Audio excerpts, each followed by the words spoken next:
for the arrival of the Prime Minister.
Please make welcome Dr. the Most Honorable Andrew Holness, Prime Minister of Jamaica.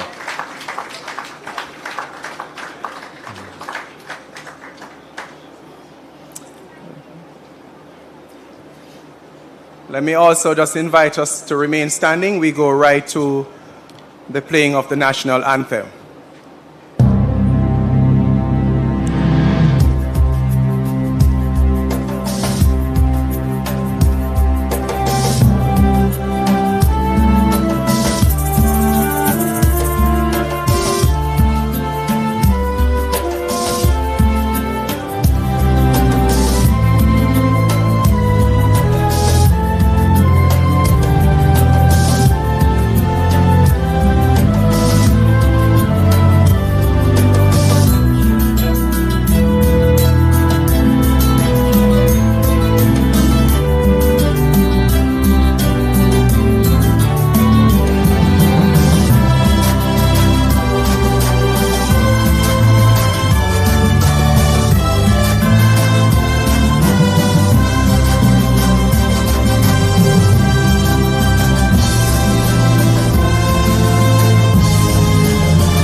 Thank you. You may be seated.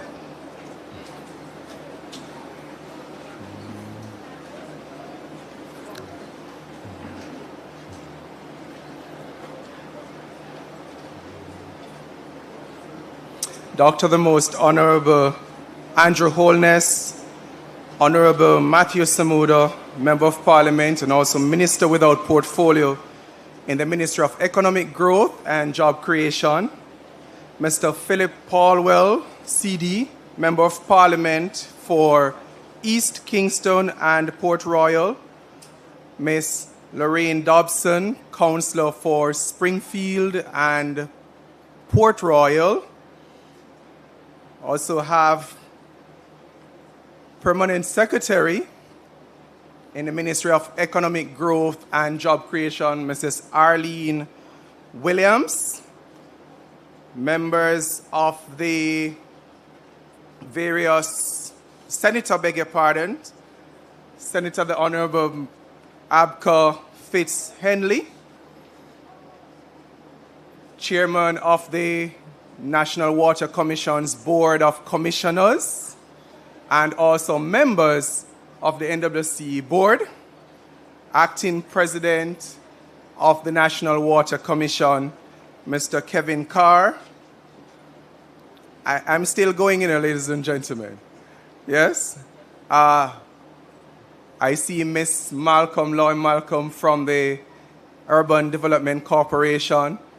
Mr. Robert Gordon of the Methodist Church, distinguished ladies and gentlemen, members of the media, members of the National Water Commission team, members of the parent ministry, Ministry of Economic Growth and Job Creation, members of the OPM, and of course, members of the media. Have I left anybody out? Of course, quite a bit. Residents of Port Royal. Good morning and good afternoon. I say good morning because some of you have been here from morning, and I thank you for waiting with us. But we have started, and I want to welcome you, not with the official welcome, but just to acknowledge your attendance here at the commissioning ceremony for the Port Royal Pipeline Project, which, as you will hear a little bit further on, really incorporates several phases. We're happy to see you, and I'm looking forward to us sharing in a very meaningful program as we go along. Join me now to ask, as we invite Mr. Robert Gordon, Justice of the Peace, to bring the official prayers, and we get right into our program today. Good morning, good afternoon, all. Let us pray. For the beauty of the earth, for the beauty of the skies, for the love which from our birth over and around us lies. Gracious God, to Thee we raise this our sacrifice of praise. Father, we thank You for this beautiful day, for all Your goodness, mercies, and blessings of the past year 2024, and for all the impending blessings of this new year 2025. We especially thank You this morning, Father, for the successful completion and commissioning of the Port Royal Pipeline Project. And Lord, while we appreciate and thank all those responsible for the provision of the system, we pray that the beneficiaries, our community of Port Royal, will endeavor to play their part in enhancing the sustainability of the project. Bless all of us this morning, all of us gathered here this day, and for this joyful occasion. We say to God be the glory as we pray in Jesus' name. Amen. And let everybody that is able to say, Amen. Amen. You guys would have noted, which is very scriptural, where it says, cast the vision and write it down. And so the gentleman was kind enough to take the prayers to us, and lest he slips on any of the special mentions, it was there in writing. Can we say amen again? We welcome now to the podium Mr. Michael Shaw, Chairman for the NWC Board of Commissioners.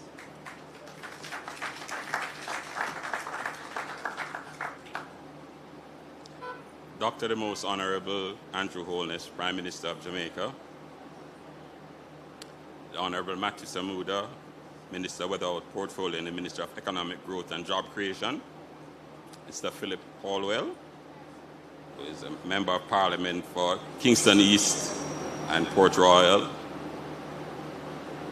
I'm not seeing the Mayor, but the councillors, other distinguished guests, NWC staff, Board of Commissioners, media folks, and most importantly, the members of the Port Royal community.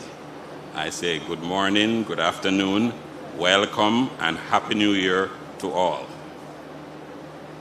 You know, Port Royal was always known all over the world for dangerous stuff.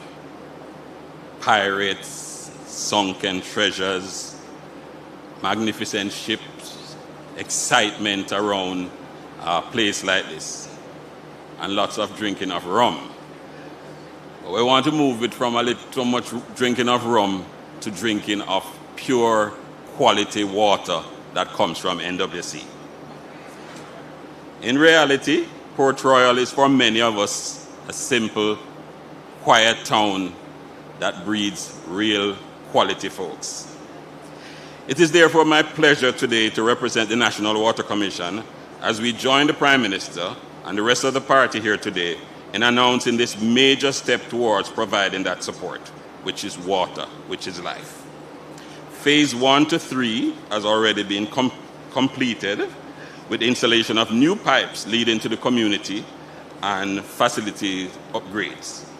Now in the final 2 phases to come, we are moving into work involving sewer systems, upgrading of wastewater tanks, relief station, as well as servicing and upgrading distribution pipes in your community. Now, the Port Royal Pipeline project represents more than just 933 million investment in infrastructure. It embodies the National Water Commission commitment to sustainable development and improvement of quality of life for the residents of Port Royal. At the end of it all, what it means is that you will have quality water, sewage service, which improves lives and productivity. I extend our deepest gratitude to the community of Port Royal for the trust and patience you extended to us so far. Our gratitude to the Honorable Matthew Samuda for his steadfastness in ensuring that this came to a reality. To the Most Honorable Prime Minister, we say a special thank you to our partners, to the contractors, to the hard-working team of the National Water Commission as we continue to bear out our commitment for this transformation in Port Royal, water and sewage.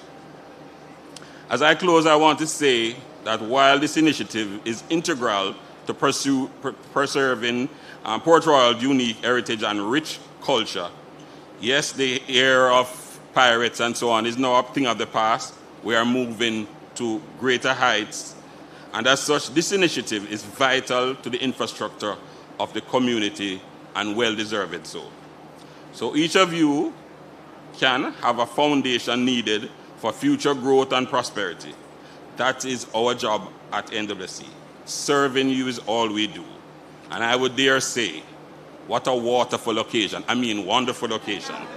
When we bring you good water, portable water, quality water to the citizens of Port Royal.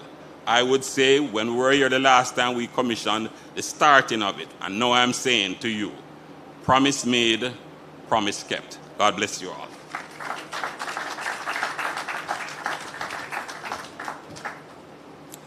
Thank you, Mr. Chairman. And, Chairman mentioned a little bit of the history of Port Royal. And perhaps back then it was persons coming to this very famous city for the hustle, not true? It's to make a money. Perhaps you get shanghaied in the middle of it, but that was also always a part of the game. But now, when we say we're taking a little drive over to Port Royal, beg your pardon, it's to get away from the hustle. And I think it's a good stop today. Am I right?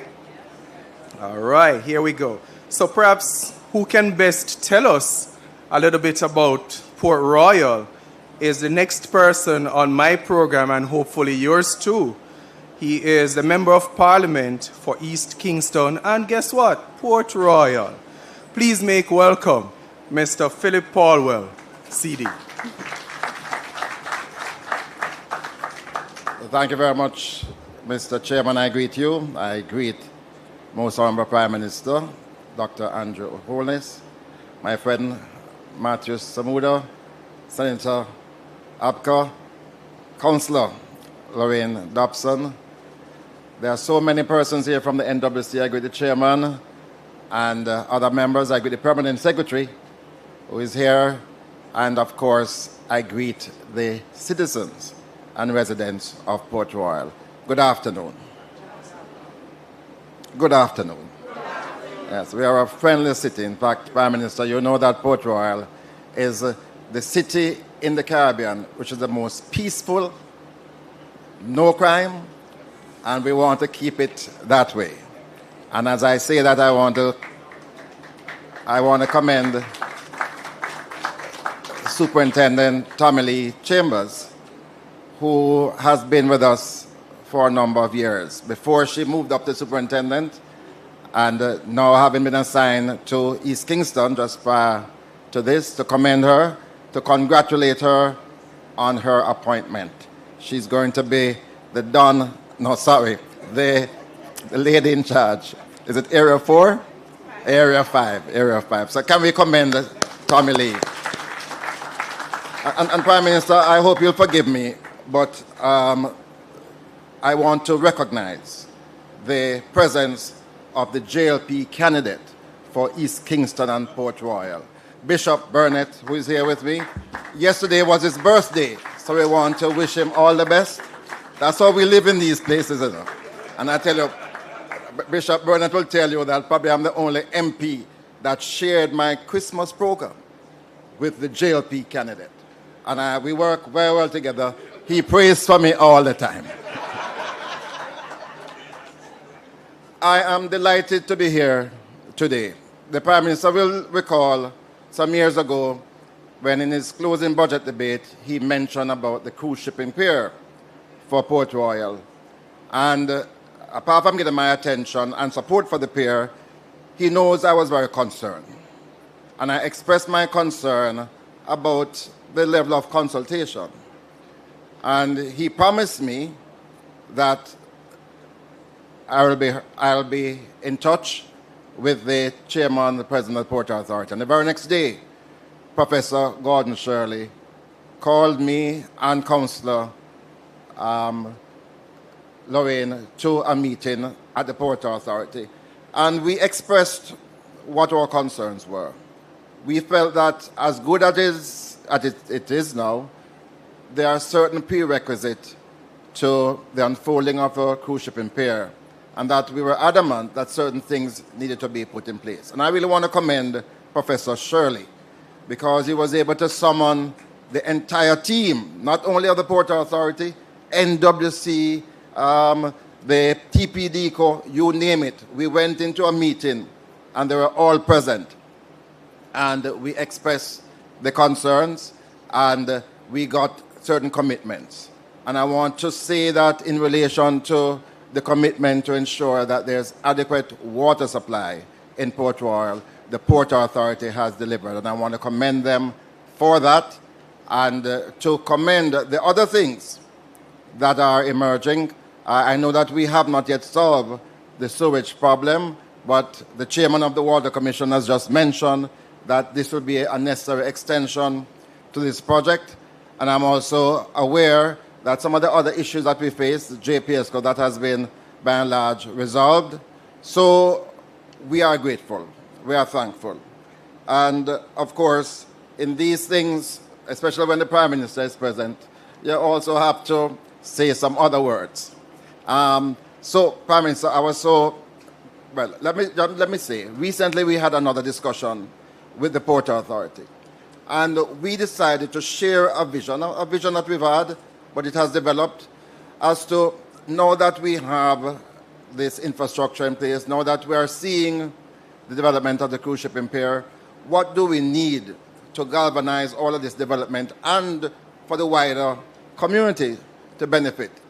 And we presented him with a vision of the harbour, the Kingston Harbour, as a resource that we are failing as a country to realize the full potential. You know, on New Year's Eve, while the Prime Minister was downtown, I and a few friends went on the harbour to watch the fireworks. And it was a most amazing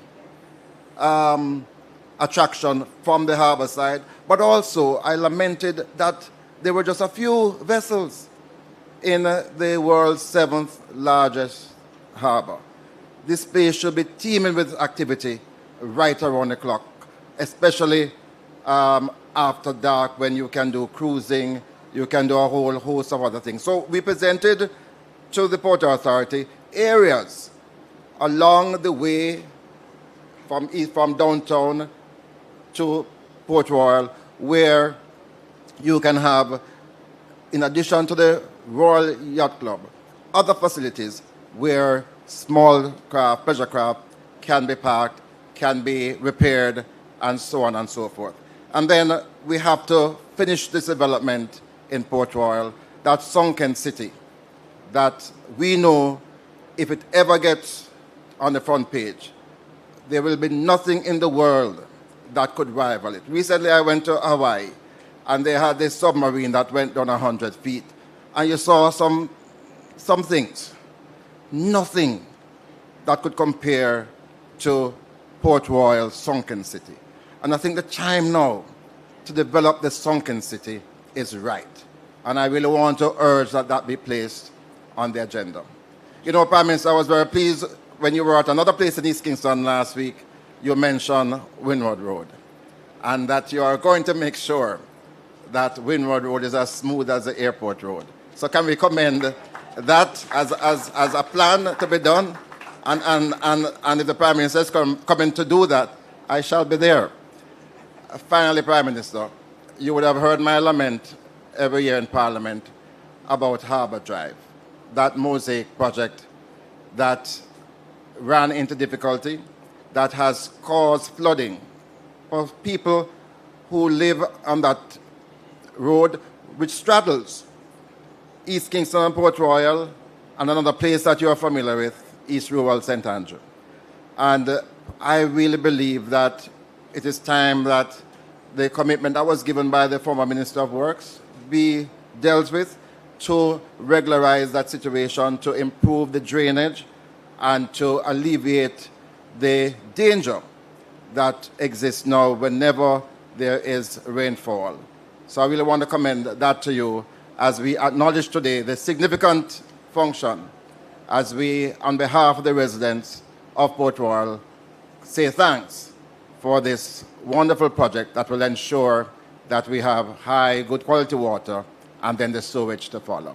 Thank you very much. All the best.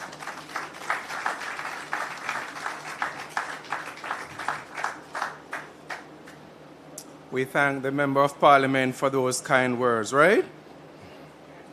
My audience is getting a little quiet on me now, but guys, there is an assurance, you know.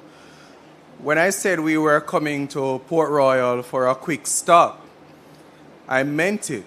So if you look on your program, you recognize that we are in the second half of said program. Am I right?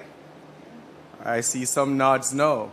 So let us put our hands together as we now welcome for his greetings the Honorable Matthew Samuda, Member of Parliament and also Minister without portfolio in the Ministry of Economic Growth and Job Creation. Please make him welcome.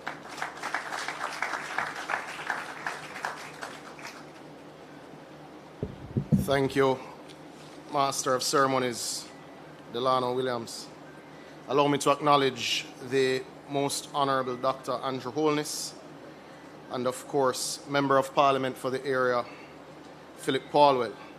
I see our Permanent Secretary, Mrs. Arlene Williams, and of course, Chairman of the Board of the Water Commission, Mr. Michael Shaw, along with other board members.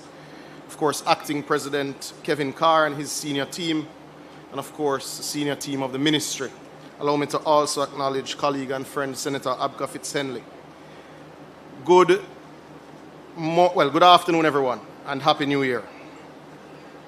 Good afternoon, everyone, and Happy New Year. Thank you. In 2023, we were at this location for the groundbreaking ceremony for the Port Royal Pipeline Replacement Project. Today, we gather here with great pride and anticipation to commission the new pipelines officially. This is evidence, as the chairman said, of a waterific day because it is representative of a promise made and a promise kept. It marks a significant milestone in our ongoing journey to improve the lives of our citizens, fortify our infrastructure, and secure a sustainable future for our communities.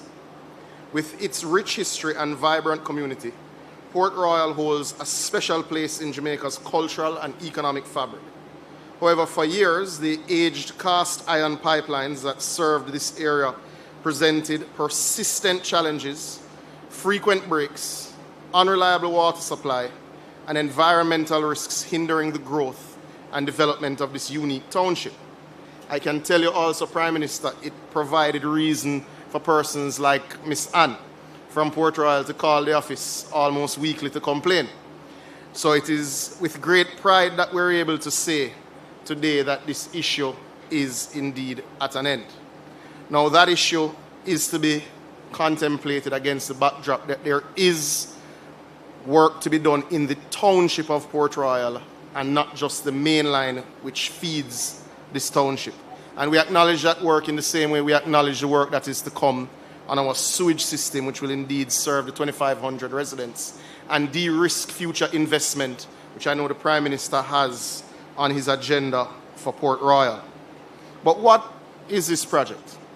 This project is the replacement of 8.6 kilometers of fragile pipelines with modern, durable, high-density polyethylene HDPE pipes. This upgrade was not just about changing infrastructure, it was about improving the quality of life. It represents the closure of phase 2 of this project, which saw $533 million, Prime Minister, invested in the people of Port Royal, in the people of Harbour View, and in the people of Shooters Hill. You see, sometimes people don't recognize that water is indeed clear and water goes across constituency lines, Prime Minister. So this line actually started running from the source at, forgetting the name, Long Mountain Source, and comes all the way into Port Royal. So it is a massive investment in the present and in the future of this beautiful town. But it represents a continuation of significant investment that is being made in the Kingston and St. Andrew metropolitan area.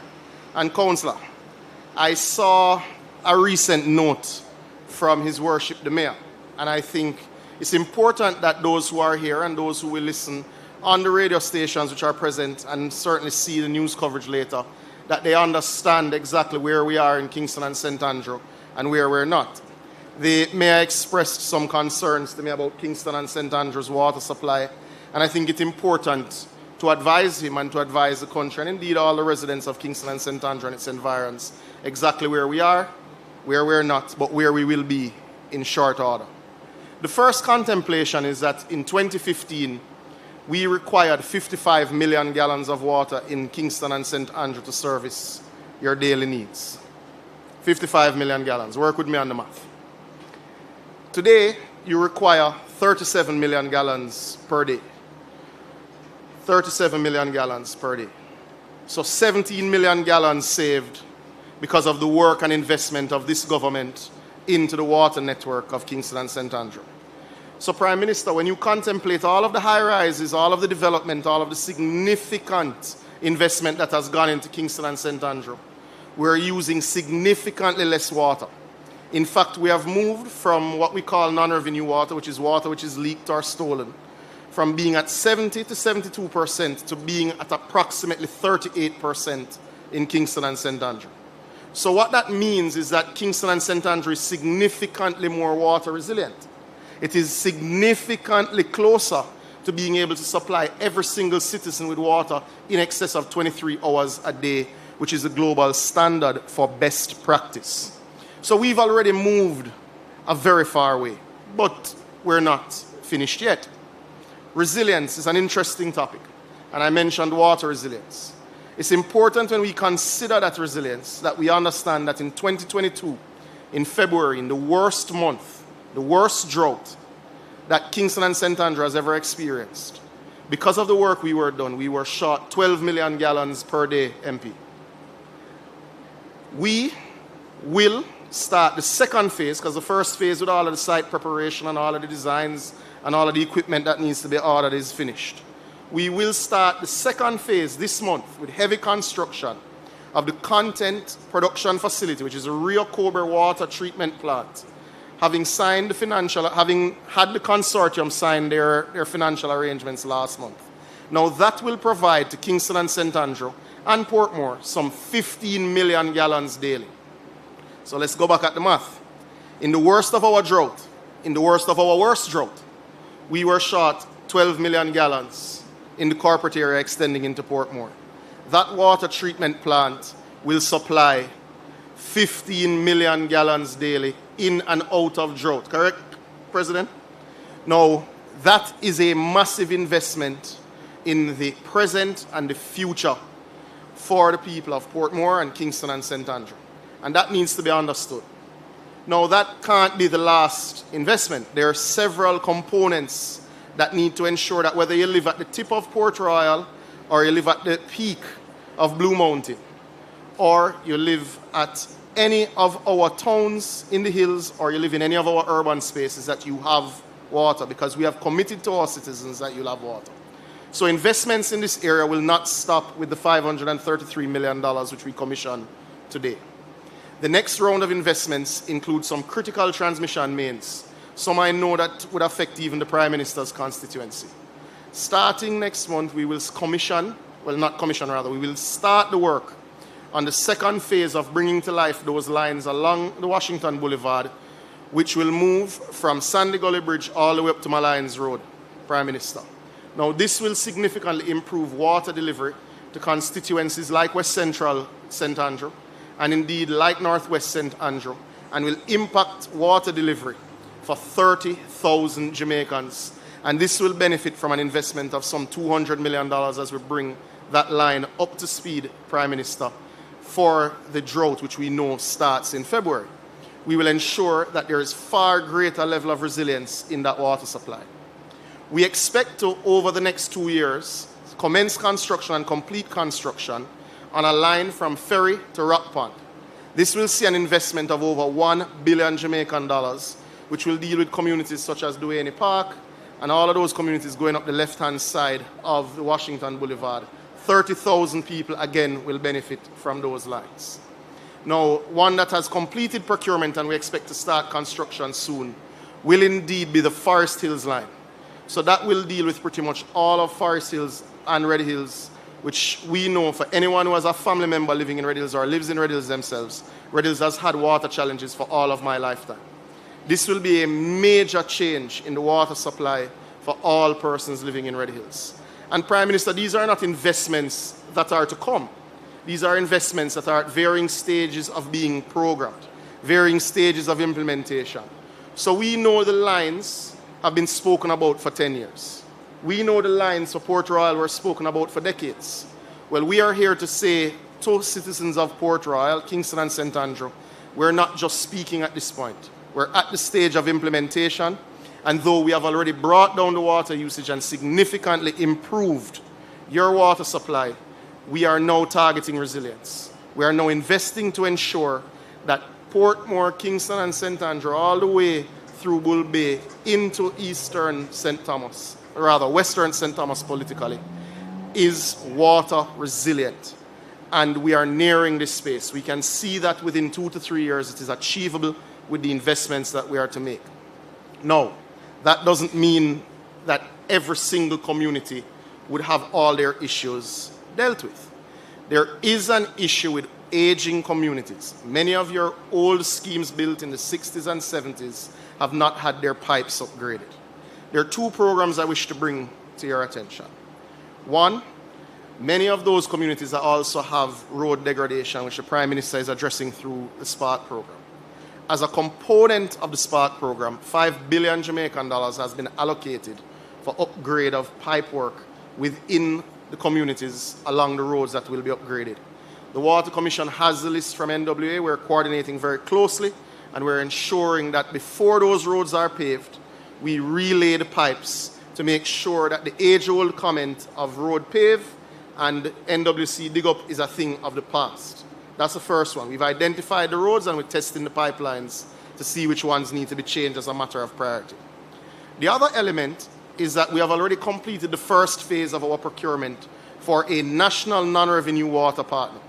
Now, I mentioned the fact that we'd done non-revenue water work in Kingston and we'd brought our water usage from 55 million gallons down to 37 million gallons. We are going to do the same nationally. And this will involve significant upgrades of our distribution network right across the country. Now, that will be a 10-year program. But we've completed the pre-qualification of our bidders, and we are going through our international tender procedures to ensure we are able to conclude the transaction period and get started. That will significantly benefit communities like Denham Town, which have significant leakage, communities like Arnett Gardens, where the pipes are aged and need to be changed. But we're doing the work, and we can assure you that under this government, MP Paulwell, we will achieve water resilience for the corporate area. Now, it's not that I can't go into dozens and dozens and dozens of other projects that we will be bringing on stream over the next couple of months, Prime Minister. But we'll save the rest of the country for when we go to those commissioning ceremonies, because everybody deserves their pound of flesh. So, for instance, when I ask you next week, and I hope you're able to accommodate us to go and commission the system at Pepper for that community that has never had water, I hope you will be able to come with us, because we are doing this water sort of investment right across the length and breadth in every nook and cranny of Jamaica. But today is about the 2,500 residents of Port Royal. It is about the citizens of Harbour View and Shooters Hill who have also benefited.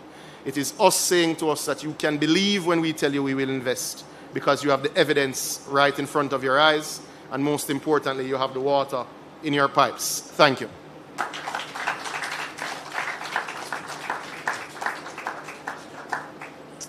Thank you, Minister.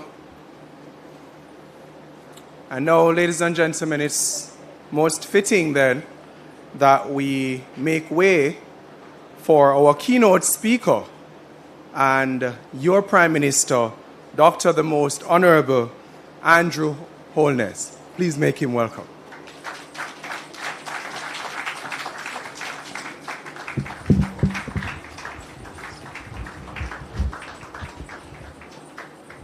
Thank you, everyone. Please resume your seats. Thank you, Master of Ceremony, for your masterful mastery of the ceremony so far. Allow me to specially acknowledge your Minister of Water, Senator the Honorable Matthew Samuda, Minister without portfolio in the Ministry of Economic Growth and Job Creation, and the Permanent Secretary in the Ministry of Economic Growth and Job Creation, Mrs. Arlene Williams, very hard-working Permanent Secretary. Philip Paulwell did not acknowledge me as his friend. But we have been friends for a long time. We consider ourselves to be political batchmates. We came into the politics almost at the same time. Of course, we had different fates. But, how are you, my dear? But we have remained very, very good friends. It's important to say this because sometimes the view of the country is that the politics is so caustic and toxic that it would appear that we are all enemies. And that is far, far, far, far, far from the truth. I certainly don't carry enmity with me in politics, and I treat everyone not just professionally, but friendly. And I think it's important that that be said. But I also have to say, because I was a few days ago with MP Paulwell at another event launching another government project, and when I returned home and had an opportunity to check my phone, I saw several messages of persons complaining as to why it is that I am launching a major project such as the Spark project in MP Paulwell's constituency. Why couldn't it be one of the other, 48 or 49 constituencies? And I reflected upon that. And especially since I'm here today now doing another project, there might be a feeling that there is some special provisions for MP Paulwell. Far, far from it. It is all coincidental. But I will use this opportunity to make another point. That when it comes to the expenditure of public resources, we try desperately not to look at the politics of the expenditure. but rather to look at the benefit of the people.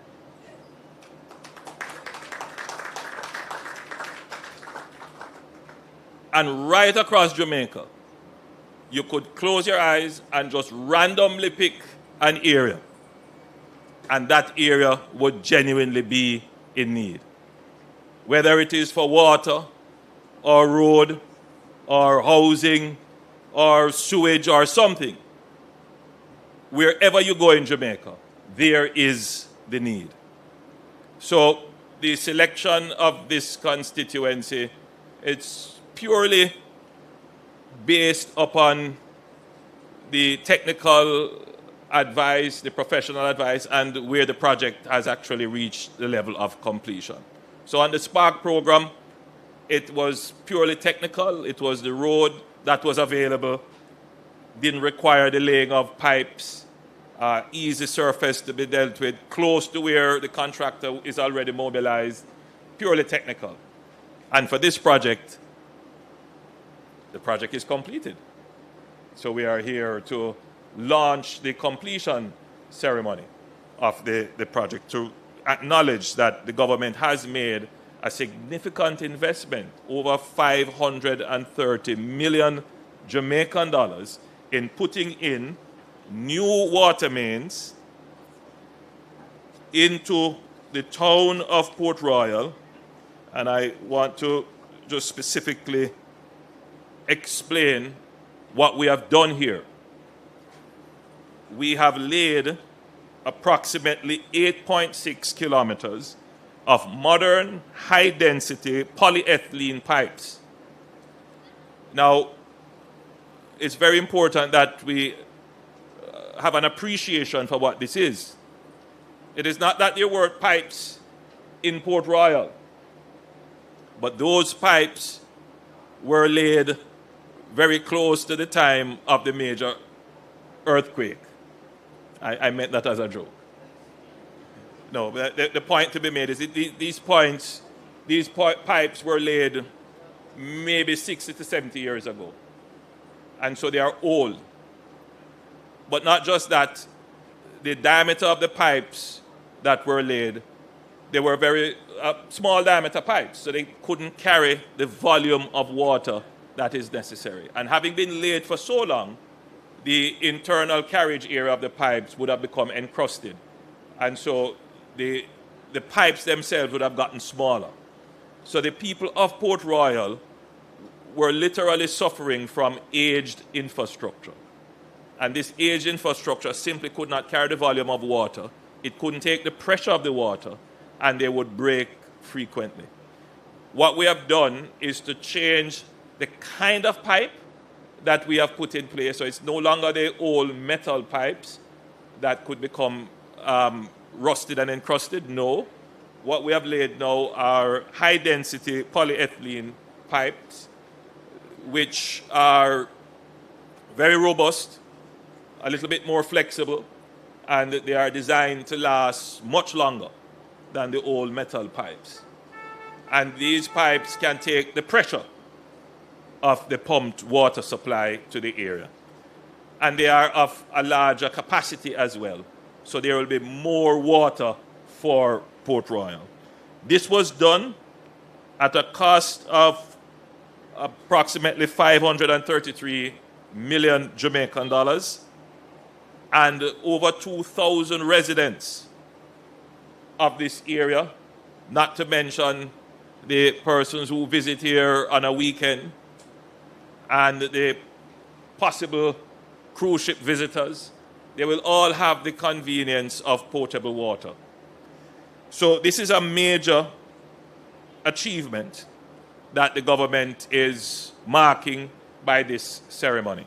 And I'm certain that the people of Port Royal are very happy, very, very happy to have this improved facility.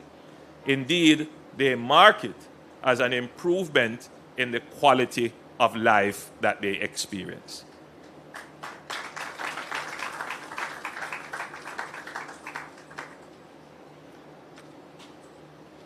But let me quickly go to the end of my presentation, where I have a list of projects that Minister Samuda said he would spare you.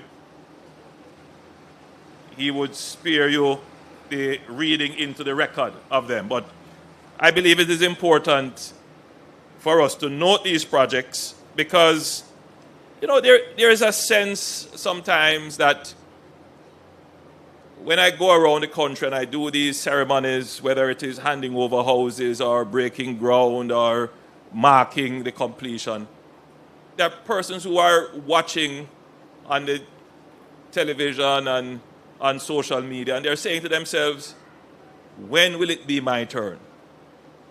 They say, Prime Minister, I see you in Port Royal, I see you over in Harbour Heights, and I see you all over, but when is it my time, my turn in my community? Ultimately, our politics comes down to what have you done for me in my community lately? And especially in this time, and you know what time I'm talking about. Everyone wants to be able to identify what has been done for me. Now, there are those who would look at this and say, this is incredibly selfish and a threat to our democracy if politics is only going to be decided on the basis of what is done for me. Then what happens to the national good?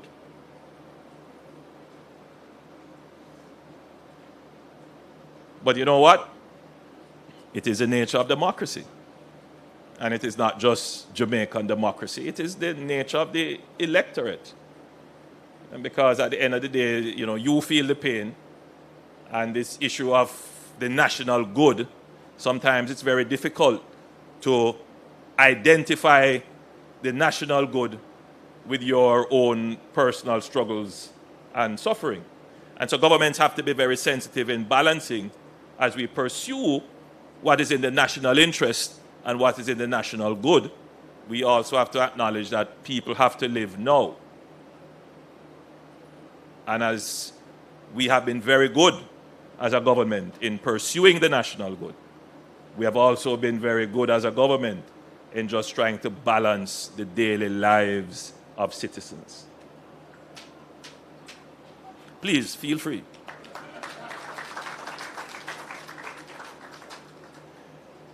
It is the reality of government. It is, and I acknowledge that. But governments have to do it very carefully. Because, and if I were to use this community as an example, I used to come here quite regularly when I had fishing as a hobby. And, I would stop and I would have fish, and some of the fish that I caught, they would be prepared here. And some of the conversations were very interesting because, it's not just water that was a challenge. Housing is a big challenge here. Major, major challenge.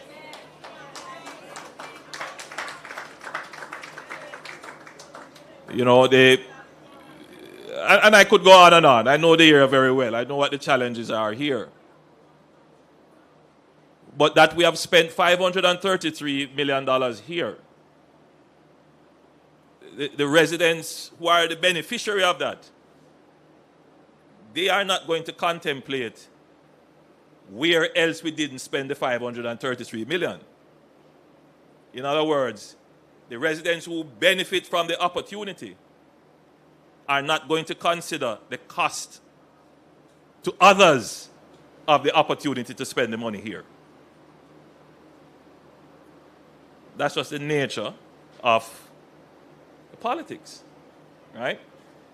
So the job of the government is, when we are spending the resources to meet your individual and personal need, we also have to balance what does it cost for others whose needs are not met.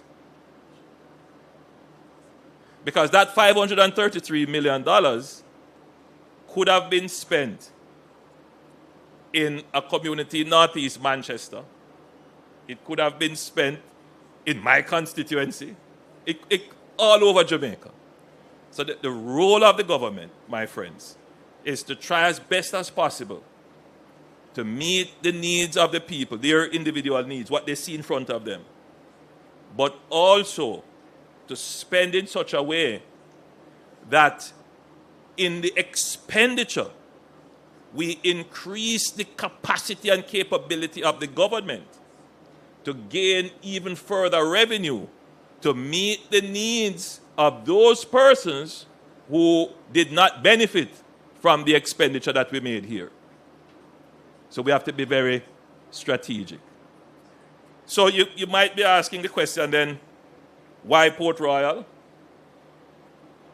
Why did we spend it here? Clearly there is a need.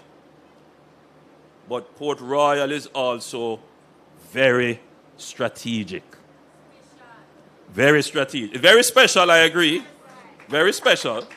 But Port Royal is also very strategic. So a few years ago,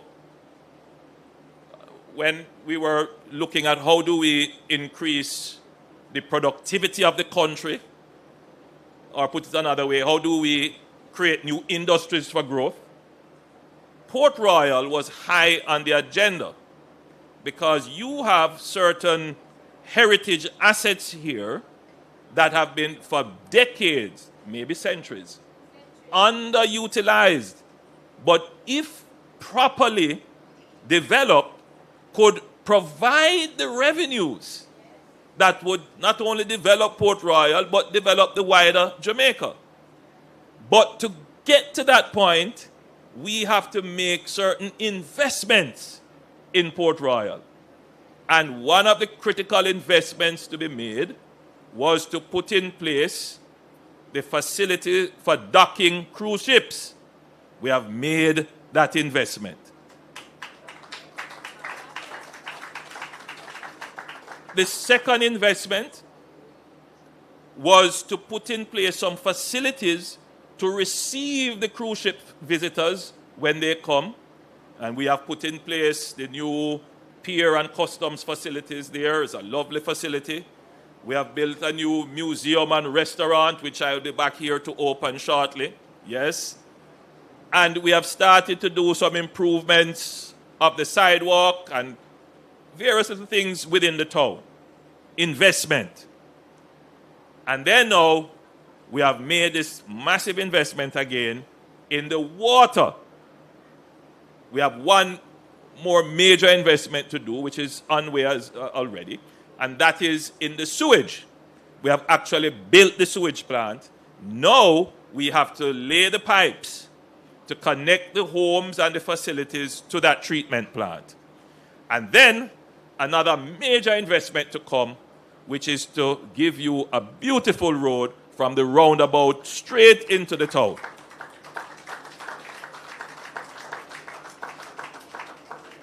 Now, all of this investment that is coming here,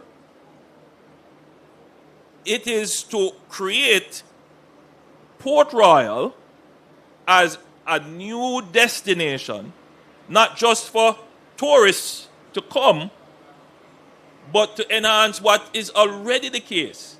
Port Royal is the destination for people in Kingston and St. Andrew. On the weekends, the place is packed. It is an entertainment and festival destination.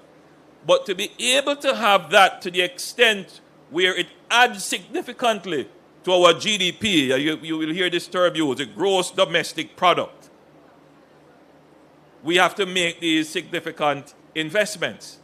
So you're going to see now, once we put in the sewage and fix the road, there's already a hotel here, which I gather is doing quite well. It's the Excelsior. You're going to see more hotels come. You're going to see the restaurants improve.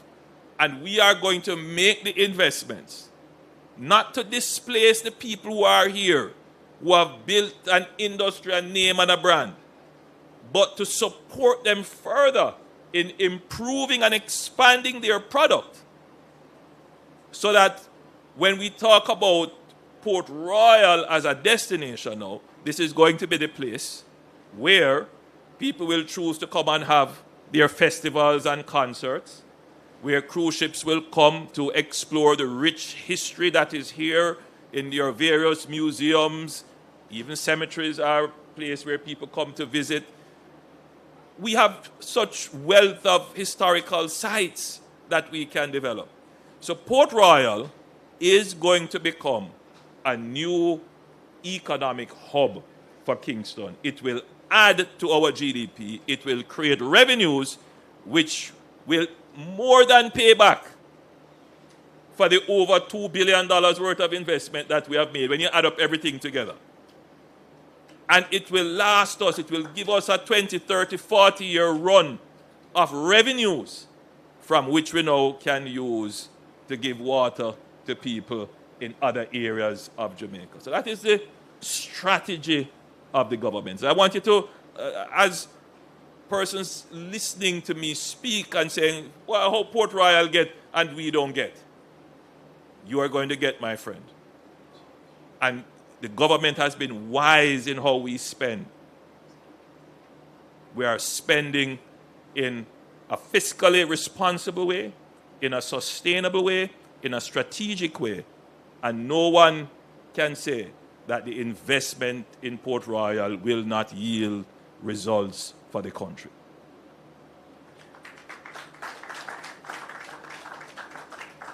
But having said that, I wanted to commend the NWC for being good stewards of the public resources and being able to make these kinds of investment.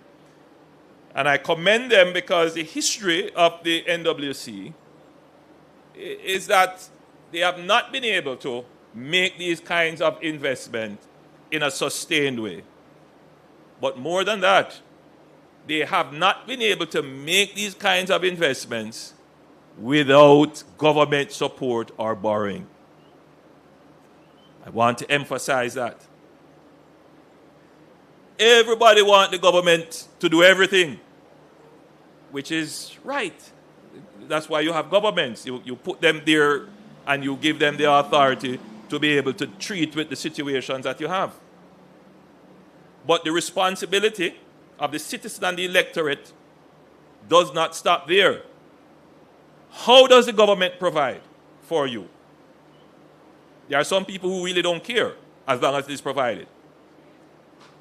But we have seen, and it has become a destructive element of our history, that if you provide development through borrowing, you, one, limit the potential of the development, not just in the long term, but in the short term, and you end up paying more for the development than you would have. And worst of all, you end up burdening future generations to pay for your consumption today. This government is committed to develop Jamaica without depending on borrowing.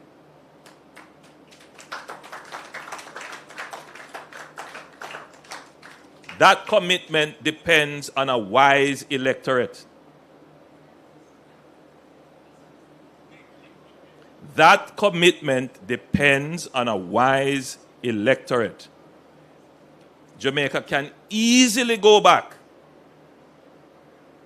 to the point where we are an indebted country. And these facilities that we are now launching and opening and showing off about, they stop. In fact, the reason why we are in the position we are in is because we tried to develop by borrowing. We must now turn the leaf in that book of our history and go to a new chapter where we develop by growing. And so the investment in Port Royal is that strategy, to develop by growing. That is what we're doing. The NWC has followed that policy mandate. And the growing requires effective management of public resources.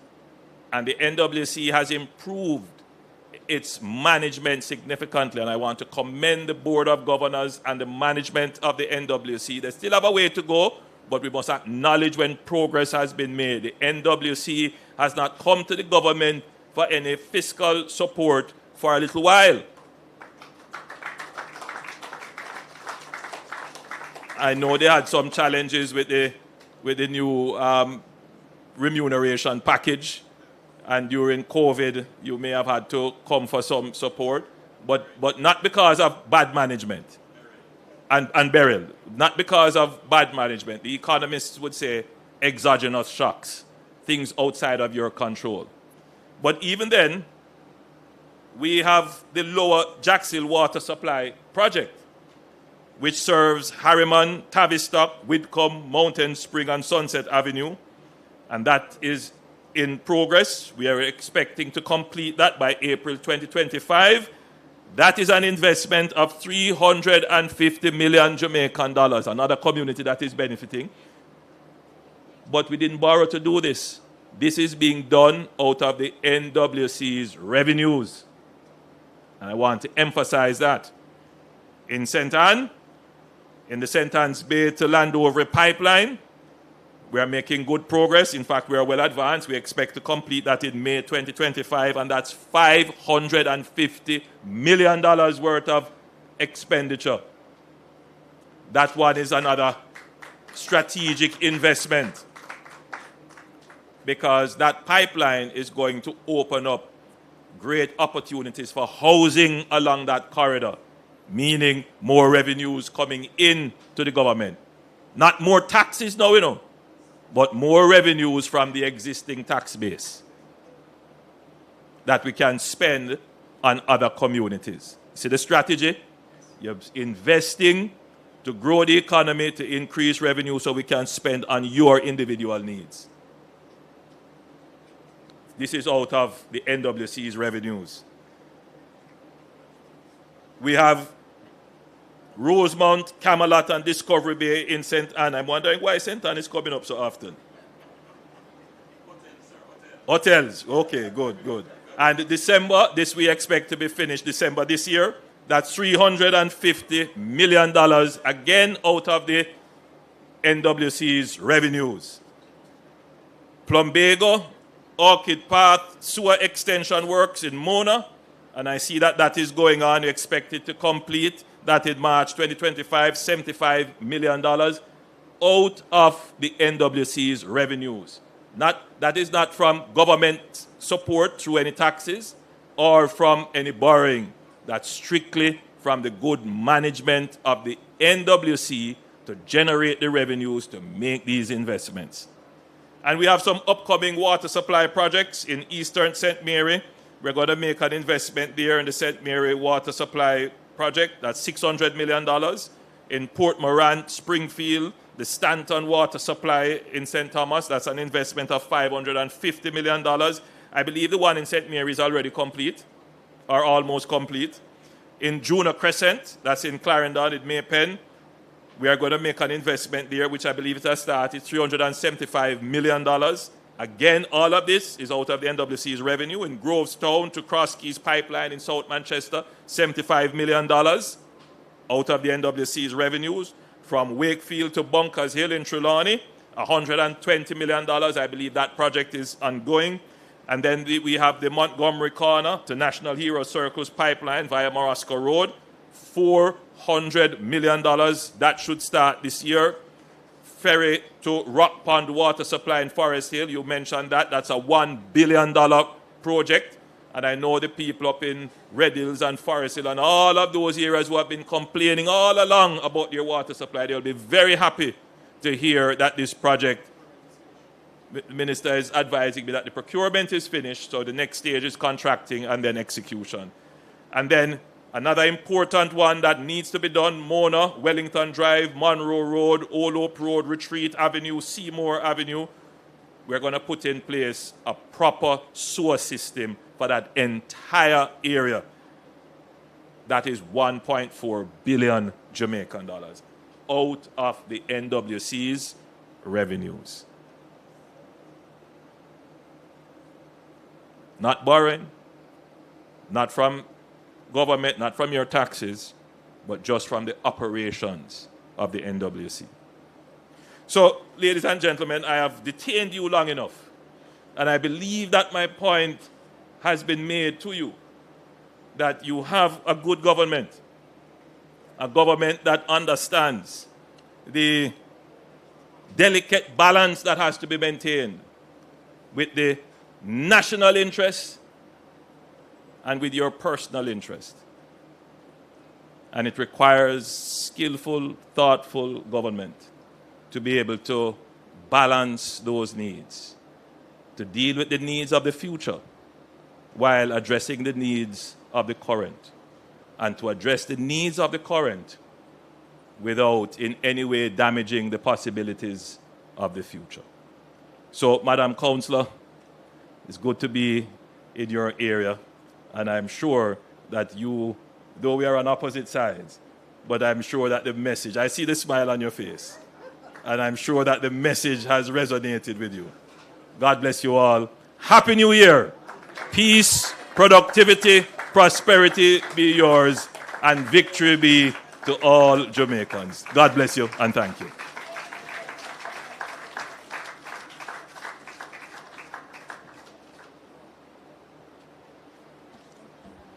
Put your hands together one more time for the Most Honorable Prime Minister.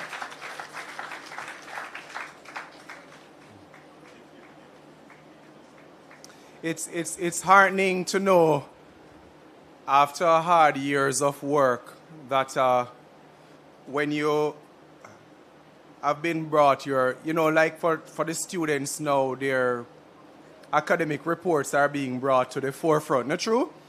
And it's a new term, and between the parents and the teachers, there's a lot of scrutiny of that report. And to hear the Prime Minister was able to look at the report of the people in the water school and to say we've not only passed in Port Royal, but we're doing well in the other subject areas as well. I think we can put our hands together for the National Water Commission team.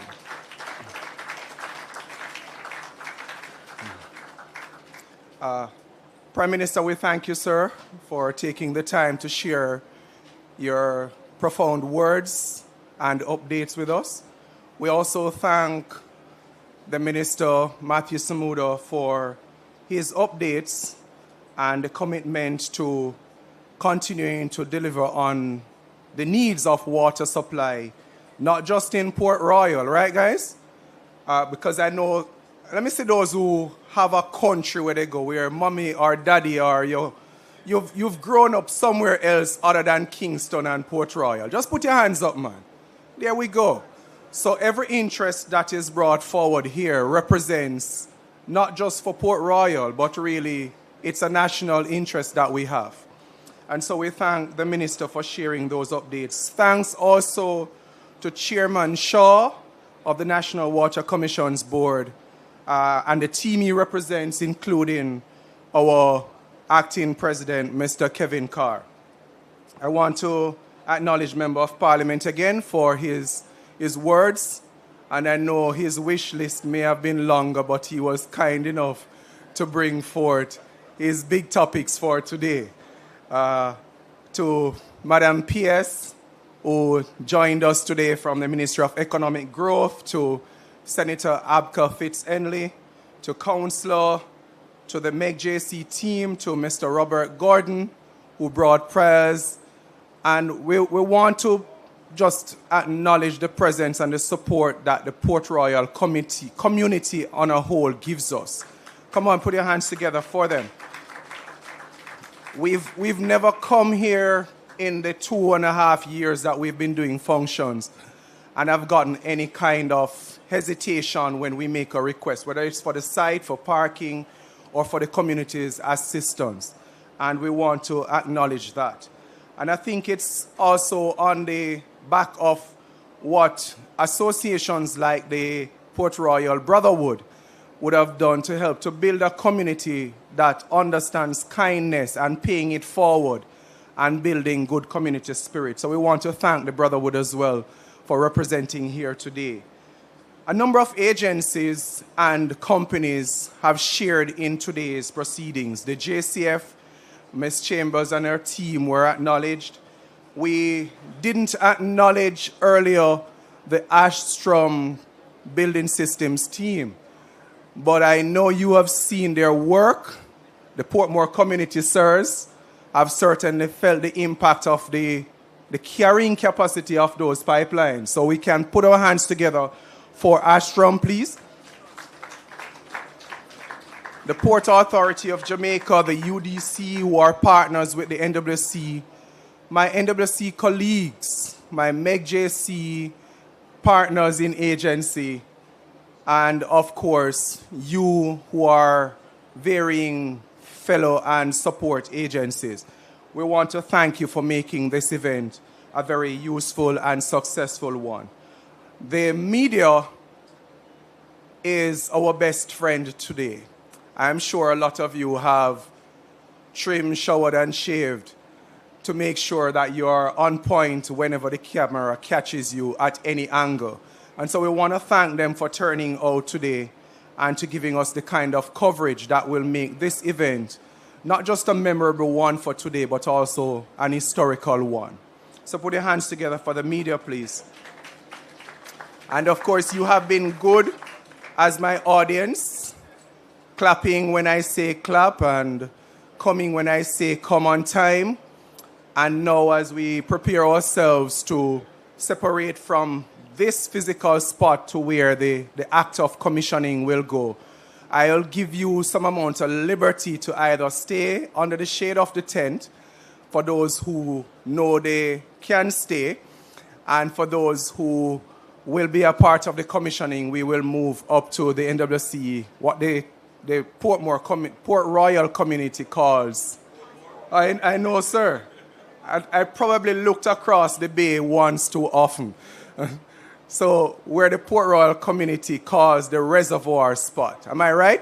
So we're going to move out in a little bit from now, but I want to thank everybody and the Port Royal community for allowing us to serve you as your premier water supply provider and your partner for many more years to come.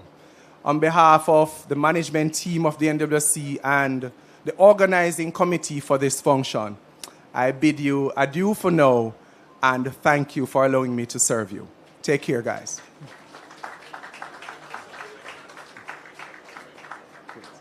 So directions, if I to just refresh you, we will move from here along the sidewalk all the way up to beside the hotel. The NWC facility is at that location. We will do the act of commissioning there. For those who are already moving, we will see you there shortly. Those who cannot make it, the screens will be doing some streaming, so you can benefit from both. And refreshment when we are finished will be at the tent across the square. See you soon.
Residents of Port Royal, it's your turn.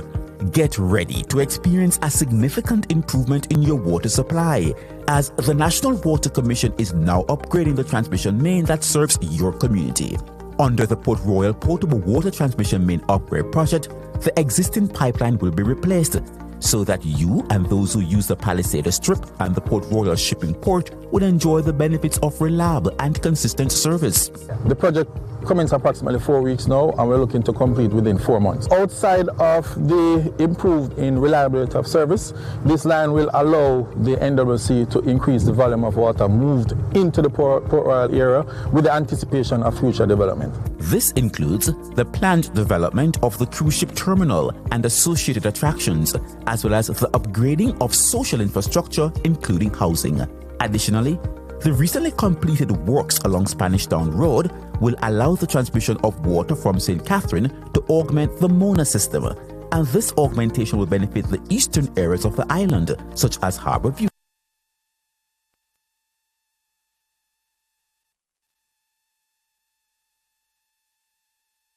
$300 or 12 inches of pipeline from the Norman Manley International Airport roundabout to the Port Royal pumping station. Sections of the current transmission main are laid along the Palisadoes coastline peninsula and sunken in the sand and or submerged in the coastal waters. Added to this is the fact that the transmission main is aged cast iron. Due to these factors, the transmission main is very fragile. It is susceptible to damage and difficult to locate to carry out speedy repairs. When the existing transmission main is replaced with high-density polyethylene pipes, there will be an overall improvement in service delivery because these new pipes are conducive to the environment. The water table here is quite high. So what happens is that the trench that the pipeline is going to be placed in is going to be saturated with water, along with the fact that it's the mangrove, so there's some amount of salt in it. This pipeline was specifically designed to withstand the conditions along the Port Royal Main Road. The pipe will be laid on the soft shoulder of the edge of the roadway. Sections of the pipeline are now being fused as part of the upgrading process. And as part of the overall management of the project, there is a traffic plan that is being enforced. Upgrading the NWC's pumping station to improve the water distribution to Port Royal and its environs is another major component of the project. We will be upgrading the treatment facility, putting in resilience in terms of additional pumping units and also a standby generator in case there is a power outage. So in terms of this aspect of the project, the cost of this project is approximately $100 million. Meanwhile, residents were not left out of the loop. We've sensitized the public in this area. We had a town meeting. Everybody was aware of what's going to be happening, and they actually want it to happen. This is a multi-million-dollar investment, and because every drop counts, residents are being reminded to honor their obligation. And so we expect that persons will be partnering.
Yes, you can bottle this water. Don't give any idea. Take a rub out, man. That's alright. You know it.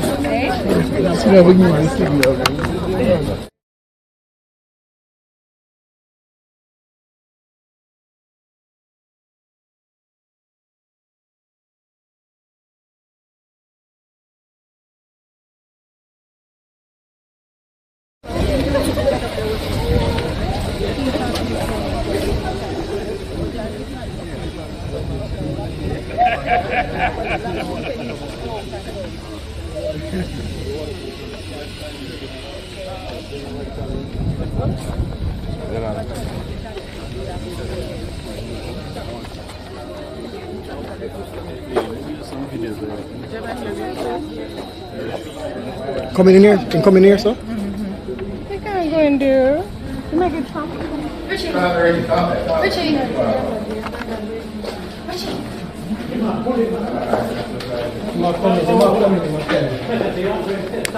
Clear the area, please.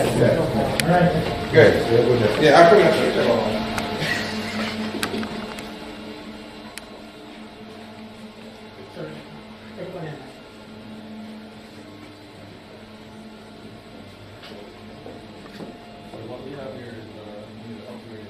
Sorry, can you project the voice a little bit more? What we have here is the new MCC rooms where we have two new MCCs for the two. So what are MCCs? Motor control. So before we start, so look at the cameras and say, you know, I'm the superstar. My name is so and so. My name is Sean. I'm representing the M&E team for this aspect. Norman. I am Sean, not representing the mechanical and this and that. Whatever. M&E, nobody knows that. Good afternoon, everyone. My name is Sean Lam, representing the engineering department, spearheaded this aspect of the project, phase 2. Cost of this project is approximately $100 million. What we did in this phase, we had to construct a temporary bypass pumping unit so that we could take the reservoir out of operation for rehabilitation works. The M&E works, mechanical and electrical works include installation of 2 new pumping units, duty and standby, along with 2 new motor control sensors, along with a new generator in case there's a public power supply outage and upgrading on the power supply. Very interesting. You know, I'm sure the public knows that for the provision of water there has to be pumping, and so there is an entire electrical system in place to keep the pumps running. But I've never seen a system like this. So please tell me, what is this looking almost like a server? So we have two drives. And using a variable frequency. No, but where are the you just one? A variable frequency drive for the two. We have a variable frequency drive for this one. What does this one? To operate the pumping. So this keeps the electricity stable to the pump. So that if you have fluctuations, so this basically keeps the current clean and stable. Okay. And it's automatic, so if there is, this is like a big surge protector. You could say. So it chips out if there are problems. Yes, and it falls on the power supply system to protect the motor. So it protects the pump. Excellent. And do you have this in all your pump houses, or this is new technology you're deploying? Well, we're rolling it out. So it's not in all your pump houses, but eventually you have it. So Port Royal has probably one of your most modern facilities. Excellent.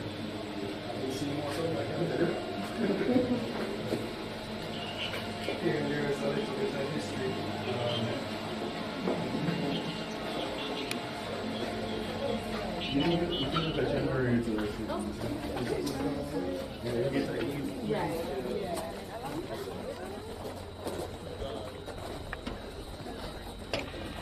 This was the site of the original works. So these are storage here. These are storage tanks. Reservoir. Yes, sir. Water here. Right. So during the works, these tanks were closed off.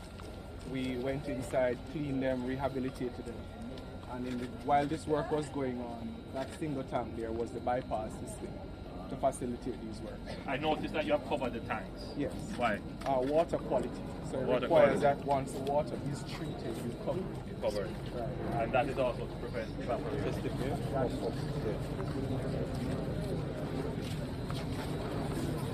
All right.